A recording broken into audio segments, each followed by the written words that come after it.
Kamagari, and welcome to Verses of Music.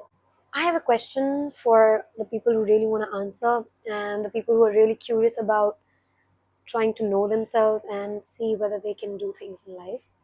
When have you been at your lowest, and have you ever been at your lowest? Have you ever felt like there's no way out of here? Have you ever felt like you are trapped, suffocating between people you are meant to live with, but you don't want to live it? You're doing the things, you're following a schedule you do not relate to, and you're meeting those people every day because you don't have any other option. And you're kind of living that life, and it feels like a long day, like a long day which doesn't end. And it's going on for months and apparently maybe years. And I'll tell you, I've been in a similar situation. I have been in a worse situation. Even before COVID, I was a girl who was not allowed to go to any other place except school. So it was just school, home, back and forth. No, no social life at all. Like I didn't know. And at some place for some time, which was worse. And then I came back to my home. The worst thing that happened was realizing, or maybe having this fear in my mind. What if COVID never ends? And what if I do not ever get out of this place and I do not ever get the chance or opportunity to do the things that I've always wanted to do and ate my brains, my organs, everything inside me. It used to make me feel so worthless, so stuck, so suffocated, so beaten down that I was just waking up, eating, shitting, sleeping, trying to study and not making it anywhere, but just existing in the same room, in the same inside the same four walls, and not being able to do anything because of multiple reasons, and apparently losing the will to. And I thought I'd never get that will back, because apparently what happens is once you start to hit your low, you keep on going low because there's no other way. You do not have a push to go up, because a lot of the people do not understand that mental space you're in when you're going low, and you keep on going low until you hit a point where you realize there's no lower than this. There's no going down. There's nothing beyond this. And I believe that every person, every goddamn person on this entire planet should be given an opportunity. And I'm saying it's an opportunity to experience that low, to experience being at that lowest once in their lives, to realize human potential, to realize what a person can do. They are given absolutely every reason to give up and feel that they are worthless, they are nothing, and that they cannot aspire to be whatever they dreamt of since a kid. Because, like, if you remember when we were kids, we dream and we dream and we dream, and we never feel like our dreams are lies or we'll never be able to accomplish them. It is because we are so free, we're such free souls, and we are so imaginative. We have such active imaginations that whatever we think, whatever we feel, whatever we do, we think we're gonna make it, because that's what childhood is all about. We feel an immense surge of energy. Kinetic energy slowly and gradually becomes a potential energy when we grow. A lot of the societal factors, people who do not want you to grow, people who are just keeping an eye on you while you're trying to push certain things away and move well in life, they're gonna come back. I developed this mechanism, and I started working on this throughout my journey. Number one, setting up a funeral for all the emotions, all the losses, all the failures that I've experienced. Hinduism has this culture of experiencing of a 12 to 14 days of mourning for someone who has died. Maybe if one of my emotion died, if I'm feeling bad about something being dead inside me in the physical world or in my mental space, or emotionally I feel dead, anything dies, me not achieving this, me not getting this, me not being able to feel this way, I experience that loss for 12 hours. or maybe 12 minutes. It's something which I started to do, maybe 12 minutes, 12 seconds, 12 hours, maybe 12 days. But then just get your ass up and start back to work. Start doing, restart whatever you feel like.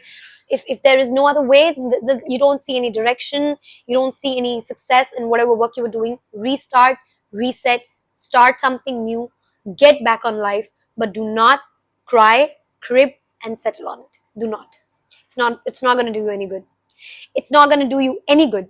If Hinduism has given you 14 days to mourn about a person dying, and the whole family, the whole clan, the whole plethora of society gathers there to make you feel good, to make you feel like they stand in solidarity with you, why can't you do the same for your emotions? If you feel a certain way, and if you feel like a certain emotion, you experience a certain failure, experience it, but then experience it so immensely that after a point you feel sick. You feel sick to go down deeper. You feel sick of it, and there is no other option but to rise up again. And that is what I feel is one of the best things nature can do to us. One must always experience going down at the lowest of lows, so that they know that there's an opportunity to rise back up again.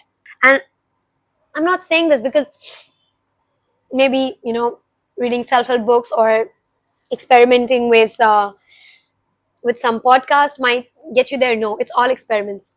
People will not settle. People will keep on telling you that you can't do it, and it'll be a different experience for all of you. For some, it might be some narcissist friend.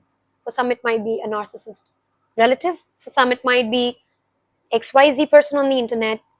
You just made a friend, and they lift you up, and then they suddenly start to gain so much control over you that they try to pull you down without you even realizing it. And it comes in ways you do not even realize. That you get out of your brains, cry it out if you need to, experience the pain and loss, but get your asses up. Dream like how you were 5 years old, 6 years old, 7 years old, when someone asked you what you want to become, and you would just come up with something random. An engineer, an artist, uh, a software designer, a gardener, anything big, anything small, anything huge, anything, anything which brings you happiness, anything which makes you feel like you're fulfilling a purpose, and doing it every day will make you satisfied, will make you content about living this life and going on that job, on that, and pursuing that act every day. And if you don't find it, your 20s are your years to experiment. When you realize that there is nothing more important than trying and then failing and trying and failing. What if I told you you are 10 failures away from your, how would you make, how fast would you fail each time? How fast would you fail each time if I told you you're 10 failures away from your goal? You'll want to do one failure each day, or maybe each week. Depends on your, I can't really answer that. It's different for every person. But what if I told you that? It's a trial and error. Mourn about it. Ask yourself, is it worth fighting for? And get your asses up. Sooner or later, you'll realize that this life is not as big and not as long as it seems. I grew up watching a lot of cartoons. When I sit sometimes, when I look at my younger siblings watch the same cartoons that I sometimes feel like how many it kind of hits me, and it's an illusion maybe we'll never be able to solve, because it's not something to be solved. It's something to experience. Time is something very, very relative and very experimental.